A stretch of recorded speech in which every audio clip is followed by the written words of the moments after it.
Bab 16 Biarkan dirimu pergi. Mendengarkan irama musik, Su Yang menggelengkan kepalanya dan memutar tubuhnya dengan genit. Penampilan centil ini membuat banyak orang tertawa. Dia selalu meninggalkan hanya nomor teleponnya.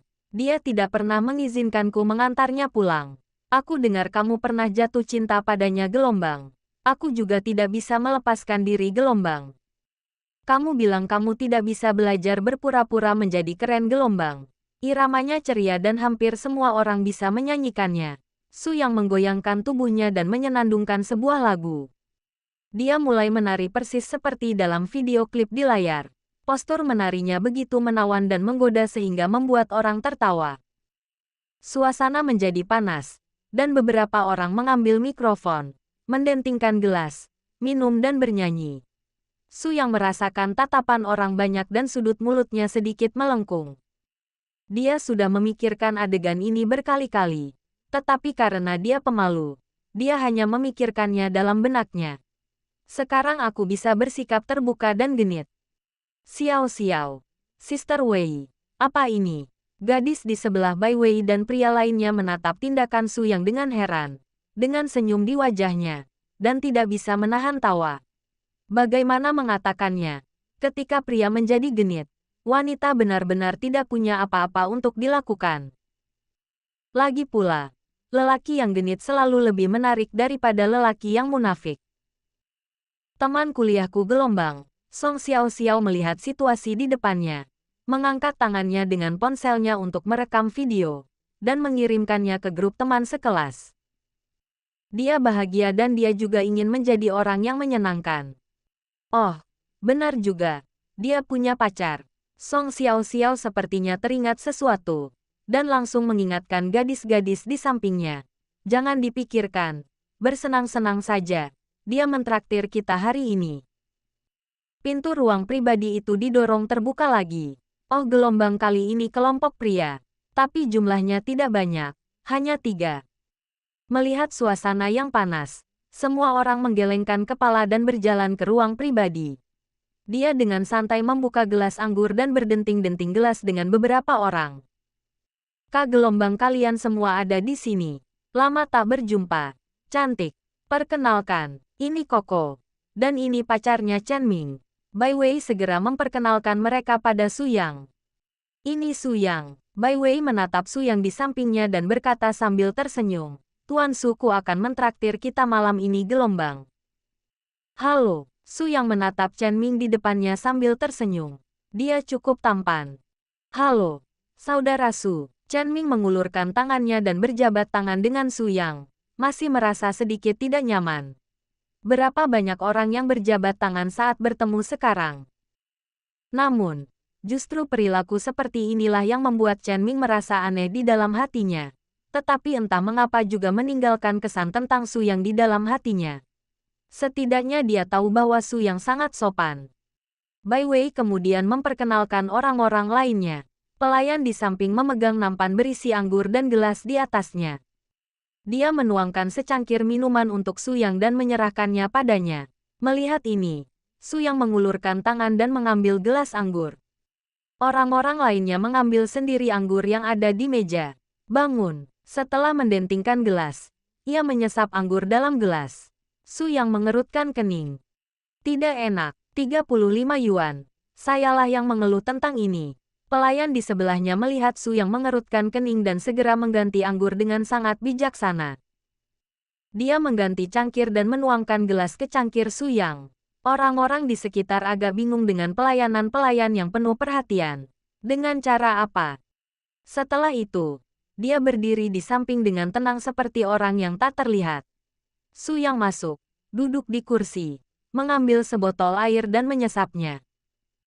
Pelayan meletakkan gelas anggur di depan Su Yang. Su Yang mengangguk tanpa sadar dan berkata terima kasih, terima kasih. Pelayan itu tersenyum. Bahkan ada seseorang yang ahli dalam menuangkan anggur. Uang itu digunakan dengan baik. Kakak Su, aku akan bersulang untukmu. Chen Ming berjalan mendekat sambil membawa segelas anggur. Sama-sama. Su Yang juga segera berdiri, mengambil gelas anggur dan menyesapnya. Pelayannya sangat pelit saat menuangkan anggur, hanya menuangkan 1 teguk saja. Tidak banyak. Chen Ming duduk di sebelah Bai Wei dan bertanya pada Su Yang. Apa pekerjaan saudara Su? Cih, pembukaan yang buruk sekali. Tampaknya hal itu telah menjadi arus utama saat ini. Setiap kali saya bertemu seseorang, saya ingin tahu apa yang dilakukan orang tersebut. Su Yang tersenyum dan berkata, saya hanya main-main. Saya tidak punya pekerjaan utama. Bagaimana denganmu? Su Yang mengeluarkan sebatang rokok dan menyerahkannya kepada Chen Ming. Chen Ming juga dengan cepat menerimanya dengan kedua tangan. Faktanya, kebanyakan orang saat ini sangat sopan. Misalnya, dalam novel-novel yang pernah dibaca Su Yang sebelumnya, ia jarang sekali menjumpai karakter-karakter yang arogan dan suka mendominasi. Saya baru saja membuka bengkel modifikasi. Jika Anda butuh sesuatu, Anda dapat menghubungi saya. Mari tambahkan WeChat. Chen Ming segera mengeluarkan ponselnya, membuka kode QR, dan menyerahkannya.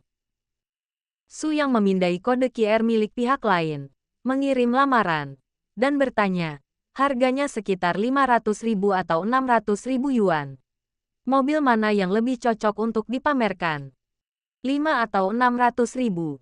Hanya untuk pamer. Ekspresi Chen Ming sedikit aneh saat melihat permintaan aneh ini. Bai Wei dan Song Xiao-Xiao di samping juga memandang Su Yang dengan aneh. Kalau begitu, BMW seri 5, Audi A6, dan Mercedes-Benz E300.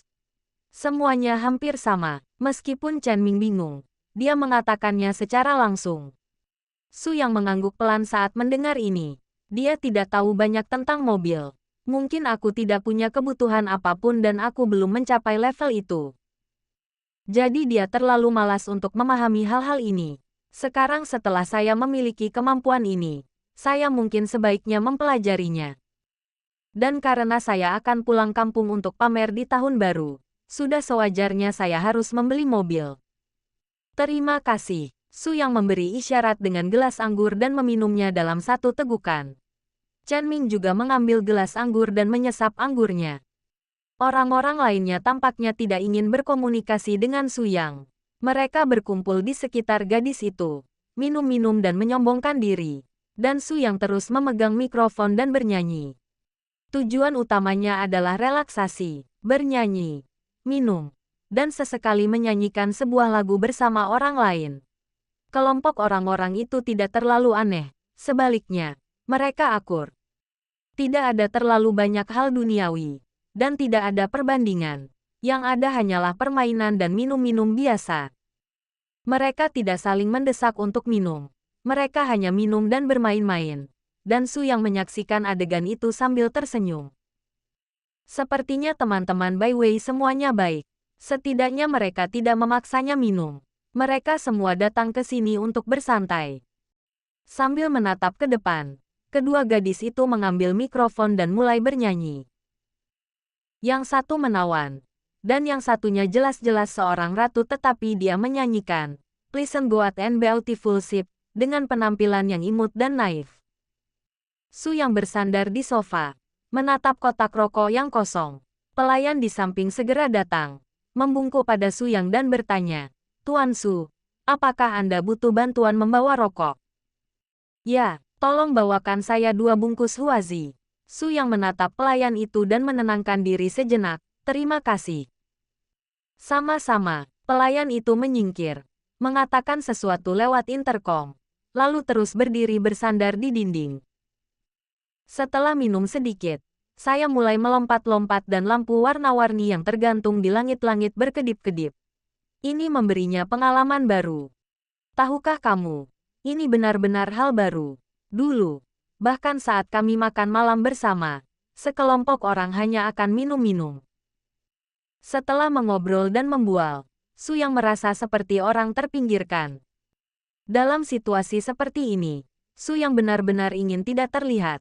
Dia tidak ingin minum atau berkomunikasi dengan siapapun. Dia benar-benar tidak menyukai pertemuan yang terlalu sekuler. Sebaliknya, saya lebih menyukai sesuatu seperti ini, bernyanyi dan minum, di mana semua orang sekadar melepaskan penat dan bersantai setelah hari yang melelahkan.